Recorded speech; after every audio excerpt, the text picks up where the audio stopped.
Staff selection commission यानी कि SSC की परीक्षाओं को लेकर स्टूडेंट्स को कई तरह की दिक्कतों का सामना करना पड़ा। इसी मामले को लेकर 31 जुलाई को छात्रों और शिक्षकों ने राजधानी दिल्ली में विरोध प्रदर्शन किया। परीक्षा को लेकर छात्रों का समस्याओं को लेकर एसएससी के चेयरमैन एस गोपाल कृष्णन ने आज तक को दिए इंटरव्यू में जवाब दिया है।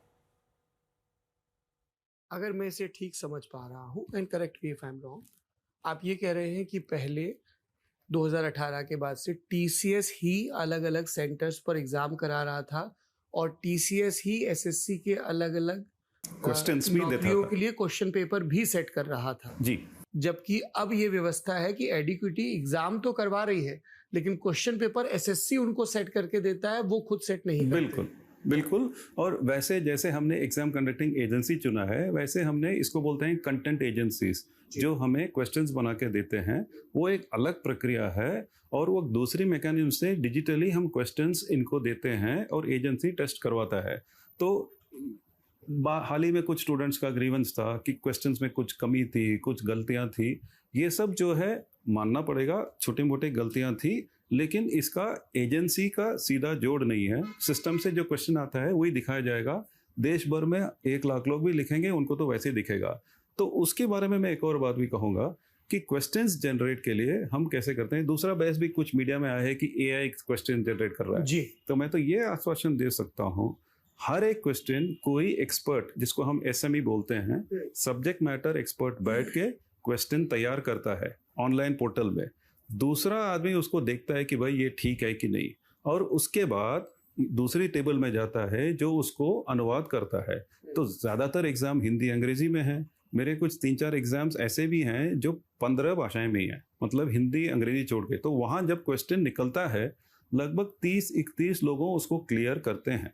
तो ये पूरा डिजिटल प्रोसेस है और इस प्रोसेस में छोटी टेक्निकल फिक्सेस हैं, जिसके कारण पिछले कुछ दिनों में क्वेश्चंस में ये आया कि कुछ क्वेश्चन का नंबर का ऑप्शन ए भी सेम है, बी भी सेम है, या कुछ क्वेश्चन ऐसा आया कि क्वेश्चन कुछ बोल रहा है, ऑप्शन कुछ बोल रहा है। ये मेरे ख्याल से गलती तो है, होना नहीं चाहिए। गलती एसएससी की कि उन्होंने गलत सवाल दिया, उस गलती को सुधारने की तरफ ध्यान दिला रहे हैं कैंडिडेट। मान लीजिए तमिलनाडु का एक लड़का है गोपाल, जो एसएससी में बैठा, और गोपाल ने कहा कि ये सवाल गलत पूछा गया।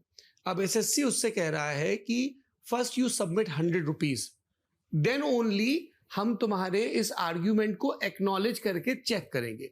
अब सवाल ये है कि अगर मैं एक ही एग्जाम लूं एसएससी का, जैसे सिलेक्शन पोस्ट एग्जाम फेज 13 अभी हुआ, पोस्ट है 2423, 29,40,175 स्टूडेंट बैठे। We are population of 1.5 billion, ये एक लमसम आंकड़ा है। अब जाहिर सी बात है कि अगर एसएससी की एक गलती है और नंबर ऑफ स्टूडेंट्स के हिसाब से देखें तो वो लाखों में या मिलियंस में कन्वर्ट हो जाता है। यस। एसएससी ने फिर माना कि हाँ, ये जो ऑब्जेक्शन आया ये सही है, गलत है। उन बच्चों के पैसे, क्योंकि उन्होंने तो आपकी गलती की तरफ ध्यान दिलाया। हमने बड़े बड़े कॉर्पोरेट्स में देखा है कि अगर आप उनको किसी सॉफ्टवेयर में बग बताओ कि ये गड़बड़ है तो वो आपको रिवॉर्ड करते हैं। बिल्कुल। पर यहाँ तो उल्टा हो रहा है, यहाँ स्टूडेंट से पैसे लिए जा रहे हैं। ठीक है, मैं एक्सप्लेन करूंगा। मान लीजिए क्वेश्चन पेपर है, चैलेंज प्रोसेस में कैंडिडेट क्वेश्चन करता है, चाहे एक ही पर्सन ने कंटेस्ट किया है, इसलिए एक this 100 is more like a friction. अगर मान लीजिए ये नहीं होता तो हो सकता है कि जो लाखों नंबर आपने बताया, लाखों लोग भी चैलेंज करते हैं और चैलेंजेस को रिसॉल्व करते करते बहुत महीना हो जाएगा, डिले हो जाएगा। पर्पस नहीं है, अगर एक ही गलत है, फर्क नहीं पड़ना है कि लाखों लोग बोल रहे हैं या एक आदमी बोल रहा है। प्रोसेस ये है, तो इसीलिए 100 रुपया it's a friction so that we avoid frivolous challenges, that's all. लेकिन ये बात तो बिल्कुल ठीक है कि अगर चैलेंज एस्टेब्लिश हो गया, क्वेश्चन गलत है, कुछ लोगों का डिमांड है, और कि भाई why don't you refund, which is very good in principle. अगर गलती अपनी है तो हमें मानना पड़ेगा और रिफंड करना पड़ेगा। ये प्रोसेस है कि सरकार में जो पैसा देता है वो सरकार के कंसोलिडेटेड फंड के अंदर जाता है, तो उससे रिफंड करना is a complicated financial procedure.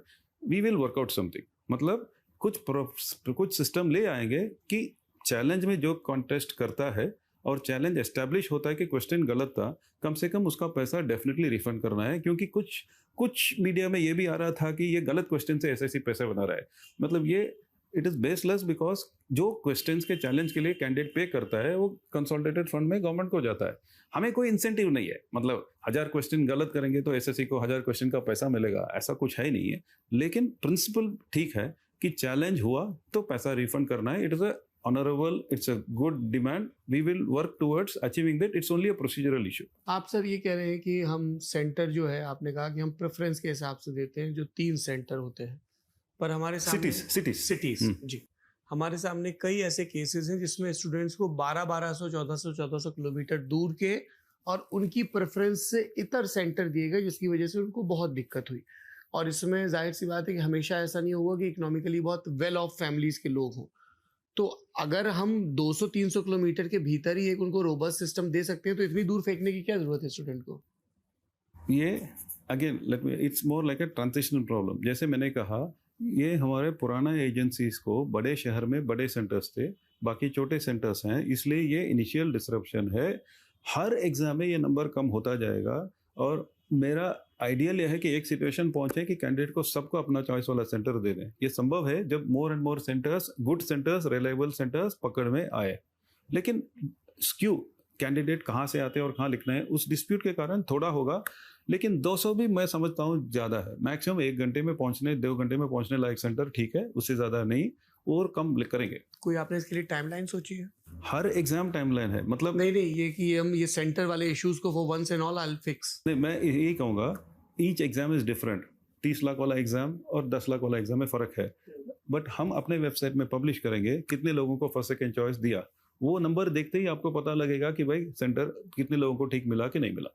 एक सर सवाल ये भी आया जो अगेन टेस्टिंग एजेंसी से जुड़ा हुआ है कि टेक्निकली टीसीएस ज़्यादा एडवांस था, आपकी अपनी बिडिंग प्रोसेस में भी वो दिखा, लेकिन वो एक बढ़िया एग्जाम कराने के लिए ज़्यादा पैसा मांग रहे थे, तो सरकार ने पैसा बचाना चुना इन प्लेस ऑफ एक टेक्निकल सुपीरियर सिस्टम। और ये भी लोगों ने कहा कि देखिए एडिक्विटी पे कई इल्ज़ाम लगे हैं, उनको एलिजिबल खुद सरकार के कई डिपार्टमेंट से माना है। मसलन 2020 का central directorate of training, ministry of skill development and entrepreneurship का है, इसने कहा कि एडिक्विटी एग्जाम कंडक्ट कराने के लिए एलिजिबल नहीं है। 2022 में इन्होंने मध्य प्रदेश में टीचर पात्रता परीक्षा करवाई, उसको लेकर भी शिकायत हुई क्योंकि उन्होंने किसी और को आउटसोर्स कर दिया, बीपीओ सिस्टम चला रहे थे। ऐसी एक लंबी चार्जशीट है एमपी की पटवारी भर्ती परीक्षा को लेकर, कर्मचारी चयन बोर्ड जिसमें शिवराज सिंह चौहान ने भर्ती रोकी और बाद में फिर वो रिवाइज हुआ। एनटीए ने भी इन सब के बावजूद ये सब चीजें दी। आई एम श्योर ये चीजें आप तक भी पहुंची होंगी। एज ए एसएससी चेयरमैन कुछ रोल रहता है आपका एजेंसीज को चुनने में, या ये इंश्योर करने में कि जो एजेंसी चुन ली गई है वो अपने ये जो उनके अतीत की गड़बड़ियां हैं उनको फिक्स रखे? यार मैं यही कहना चाहूँगा कि किसी भी सरकारी प्रोक्योरमेंट हो या टेंडर हो, role for discretion is kept minimal. Procedure documented है, उसके हिसाब से ही कर सकते हैं, नहीं तो इसका बहुत अब्यूज हो सकता है। तो जिस प्रोसेस से, this is only one agency, हमको टेंडर के थ्रू, जैसे मैंने पहले बताया, 4 अलग अलग एजेंसीज चुने हैं। उस हर एजेंसी को एक टेंडर करवा के ओपन ट्रांसपेरेंट प्रोसेस के टेक्निकल एवेल्यूएशन करते हैं, उसके बाद फाइनेंशियल एवेल्यूएशन करते हैं, उसके बाद सेलेक्ट करते हैं। तो एक बात तो है, जिसके पास लो बिड है लेकिन टेक्निक नहीं है वो सेलेक्ट नहीं होना चाहिए, और जिसके पास खाली टेक्निक है लेकिन रेट एस्ट्रोनॉमिकल है वो भी नहीं आना चाहिए। ये बैलेंस करके आगे लेने का प्रोसेस है, कोई नया चीज़ नहीं है। यहाँ के सारे मिनिस्ट्रीज, हर स्टेट के सारे मिनिस्ट्रीज में ऐसा ही होता है।